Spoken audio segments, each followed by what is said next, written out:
행실을 보고 너희 아버지를 찬양하게 하여라. 할렐루야. 주님께서 여러분과 함께 또한 사제의 영과 함께 마테오가 전한 거룩한 복음입니다. 하나님 영광 받으소서. 그때에 예수님께서 제자들에게 말씀하셨다. 너희는 세상의 소금이다. 그러나 소금이 제맛을 잃으면 무엇으로 다시 짜게 할 수 있겠느냐? 아무 쓸모가 없으니 밖에 버려져 사람들에게 짓밟힐 따름이다. 너희는 세상의 빛이다. 산 위에 자리 잡은 고울은 감추어 줄 수 없다. 등불은 켜서 함지속이 아니라 등경 위에 놓는다. 그렇게 하여 집안에 있는 모든 사람을 비춘다. 이와 같이 너희의 빛이 사람들 앞을 비추어 그들이 너희의 착한 행실을 보고 하늘에 계신 너희 아버지를 찬양하게 하여라. 주님의 말씀입니다. 그리스도님 참여합니다. 평화를 빕니다. 평화를 빕니다. 조미료 중에 제일 좋은 조미료는 소금입니다. 좋은 소금을 쓰면 음식이 참 맛있고요. 소금 하나만 있으면 요리가 완성되기도 합니다. 여러분들이 흔히 먹는 야채 샐러드가 사실은 소금을 뿌린 야채라는 뜻입니다. 살레드, 소금을 뿌린 이런 뜻이거든요. 그런데 이제 소금이란 것이 지금 복음에서 말씀하시는 것이 어떤 의미일까? 소금만 들으면은 뭐 정말 짠 소금을 말하는 걸까라고 오해할 수도 있지만 그 다음 대목인 너희는 빛이다, 너희는 등경이다 이런 말을 합니다. 근데 어떤 빛이냐? 낮에 비치는 빛은 효력을 발휘하지 못하지만 밤에 비치는 빛, 내가 어두운 길을 갈 때 내 발길을 비추어 주고 내가 무서울 때 저 형체가 무엇인지를 알게 해주고 내가 책을 읽고 싶을 때 그것을 밝혀주는 빛. 그러면 이제 소금이 어떤 소금이라는 것을 알 수 있는 거죠. 세상을 살아가는데 꼭 필요한 가치를 말하는 겁니다. 사실 제자들한테 이 말씀을 하시는 거죠. 저희가 하는 일들을 사도직이라고 얘기하는 것은 사도들이 하는 일을 따라서 산다라고 합니다. 대개 수도자들이 하는 일을 사도직이라고 얘기를 하거든요. 수도자가 수도자다운 맛을 잃으면은 아무짝에도 쓸모가 없습니다. 수도 생활하다가 밖에 나가서 사회생활 자리 잘 못 잡는 경우도 그러하고요. 그럼 수도자는 어떠해야 되느냐? 교회에 도움이 되어야 되고 공동체에 도움이 되어야 되고 사람들에게 빛이 되어야 되고 희망이 되어야 되고 모범이 되어야 됩니다. 수도자들이 처음부터 다 그렇게 잘 살지는 못했을 겁니다. 하지만 특별한 성인, 성녀들, 특별한 수도자들이 그 기틀을 하나씩 둘씩 세웠고 그것이 그 수도회를 살려줄 뿐만 아니라 그 당시 교회를 살려주기도 했습니다. 한 400년경 중세기가 막 시작할 즈음에 베네딕토라는 성인이 나타나셨습니다. 그 성인은 수도회라는 틀을 처음으로 세우신 분입니다. 그 전에도 수도 생활 같은 생활을 한 사람이 있는데 그 사람들은 그냥 은수자라고 불렀습니다. 외딴 곳에서 오두막을 지어놓고 그냥 짚으로 만든 그냥 움막을 지어놓고 살면서 기도했던 사람들. 혼자 살기에는 뭐 큰 무리가 없었지만 그들이 모여서 공동체를 이루어 살게 되니까 여러 가지 트러블이 생깁니다. 나는 기도하고 싶은데 너는 자고 싶고 너는 일하고 싶은데 나는 기도하고 싶고 그래서 기도하는 시간, 일하는 시간, 기도하는 방식 그리고 또 노동하는 방식 이런 틀을 세우셨습니다.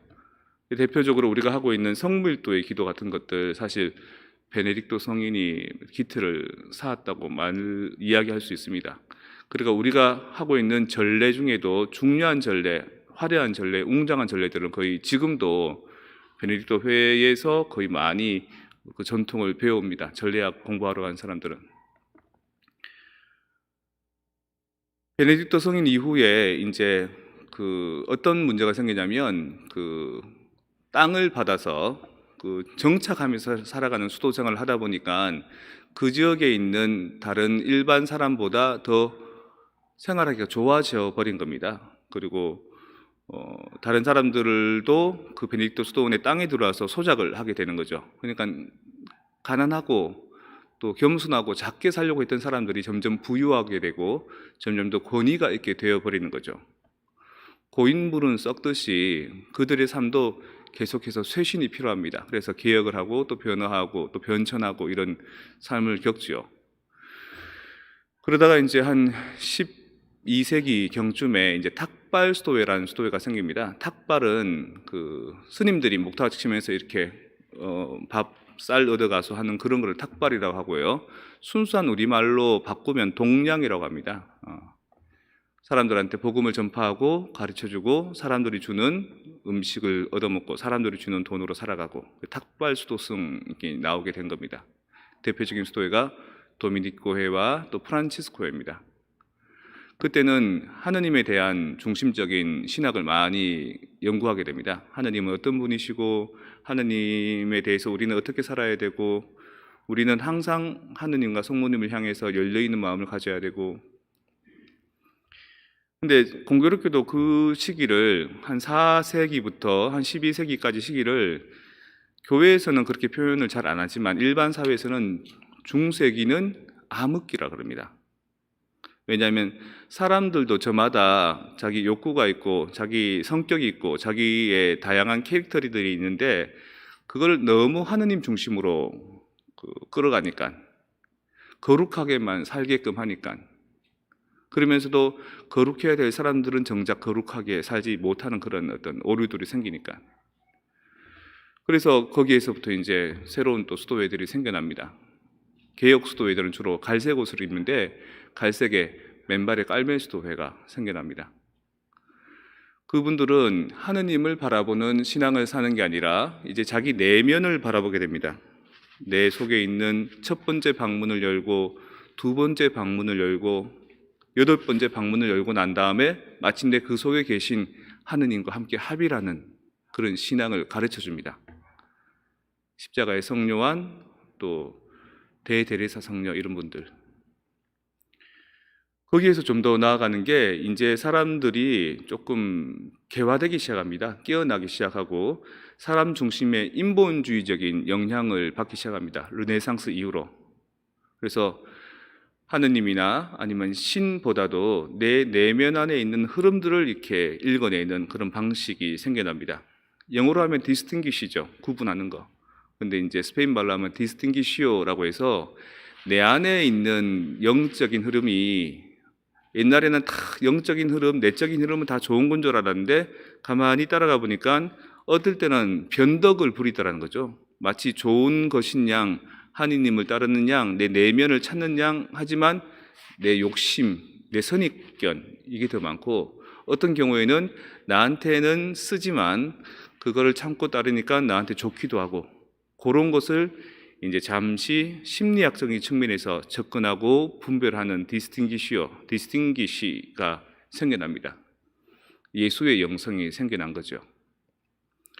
그래서 지금도 수도회가 빛과 소금의 역할을 한다면 그런 겁니다. 그 교구 같은 경우에는 어떤 교회 체계를 만들고요. 그 체계의 방향을 통해서 주교님의 사목 방침에, 그 교구장님의 사목 방침에 모든 신부님들이 함께하는, 그리고 그 사목 방침은 교황청으로부터 내려오는 그 사목 방침, 이것을 이제 그 교회라는 틀을, 건물을 형성하는 거라면 그 건물 안에 들어있는 영성, 그리고 그 영성이 가지고 있는 깊이들, 그리고 그것이 갖고 있는 전통들은 대개 수도회들이 마련해 놓은 겁니다.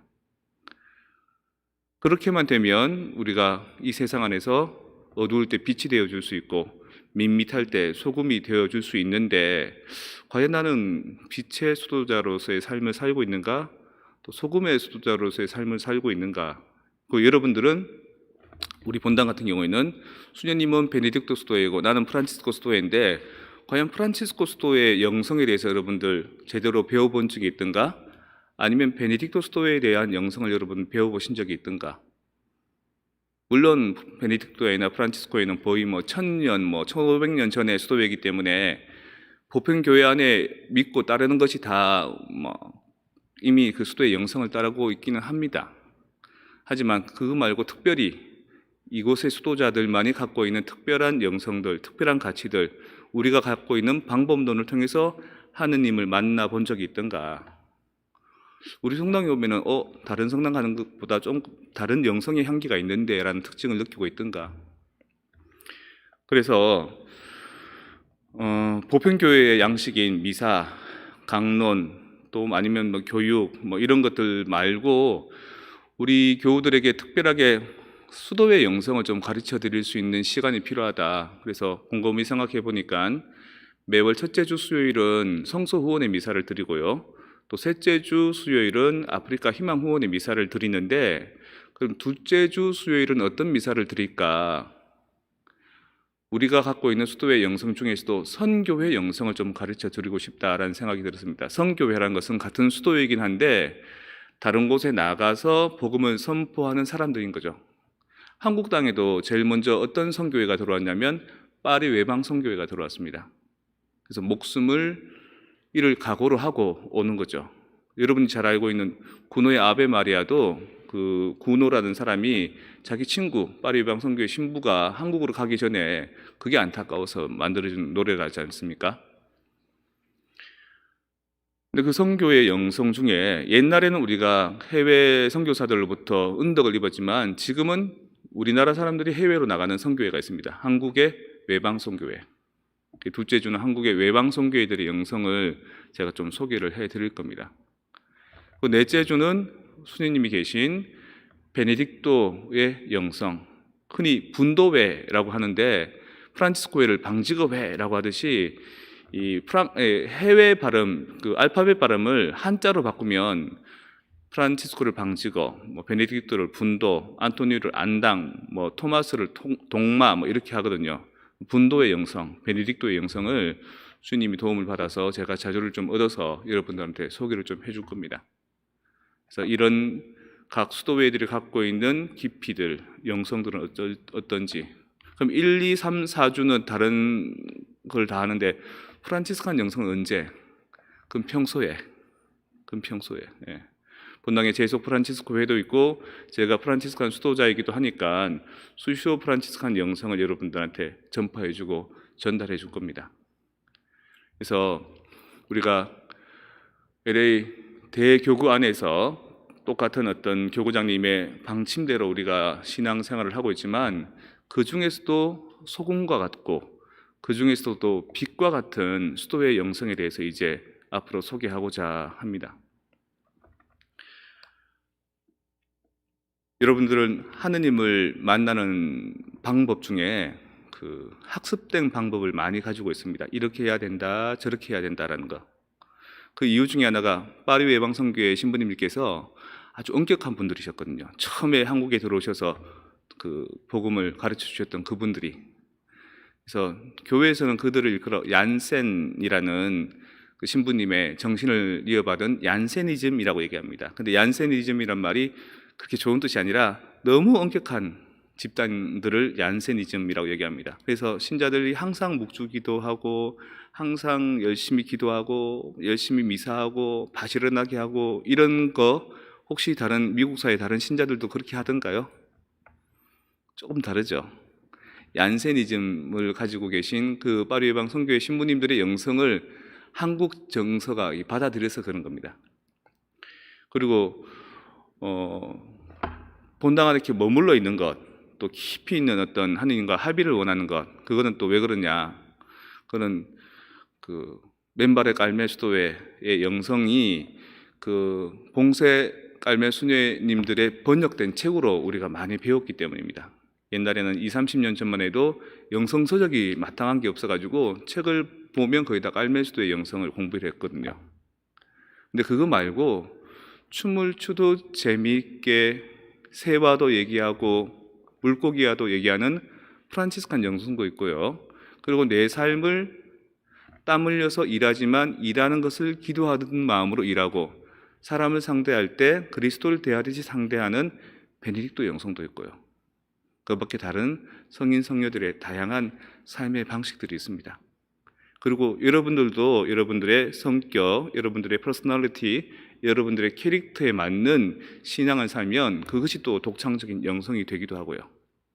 그래서 우리는 이때까지 학습된 영성, 배워왔던 신앙, 그렇게 해야 된다라는 당위성 속에서 살아왔던 신앙 말고 다양한 신앙들 중에 나에게 가장 맞는, 내 적성에 가장 맞는, 내 스타일에 가장 맞는, 그러면서도 하느님이 좋아하시는 그것이 무엇일까를 한번 생각해 보았으면 좋겠습니다. 그것을 위해서는 단순히 미사, 단순히 기도 말고 내 일상의 삶 안에서 늘 영적인 관심을 기울이고 영적으로 깨어있는 가치가 있을 때 가능한 겁니다. 근데 여러분들은 영적인 가치나 영적인 관심이 참 많은 것 같습니다. 왜? 선하게 살아가야 되겠다. 착하게 살아가야 되겠다. 열심히 살아가야 되겠다. 다른 사람에게 피해를 주지 말아야겠다라는 하나의 하느님이 원하시는 윤리적인 가치들을 지니고 있기 때문입니다. 그래서 내 속에서 늘 살고 있는 일이지만 이것이 어디에서부터 와서 생겨나는 의지인지, 어디에서부터 내가 발동되는 것인지를 우리가 영성이라는 가치 안에서 가만히 분석해보고 살펴본다면 이것은 어디에 뿌리를 두고 있는 어떤 종류의 영성인지, 또 무엇을 지향하고 있는 어떤 신앙인지를 우리가 조금 더 밝혀낼 수 있고, 나에게 맞는 방식으로 산다면 신앙이 봉사 때문에 지치는 신앙이 아니고, 신앙이 미사와 여러 가지 다른 활동 때문에 시달리는 신앙이 아니고, 신앙이 나에게 노래와도 같은, 나에게도 댄스와도 같은, 나에게 하나의 재미있는 어떤 축제와도 같은 신앙이 될 수 있지 않을까 생각해 봅니다. 여러분들 삶 안에는 여러분들의 어두운 현실 속에 빛이 되는 신앙이 있는지, 그리고 여러분들의 무미건조한 삶 안에 소금과도 같은 뭔가 감미로운 가치가 있는지 한번 살펴보시기 바랍니다.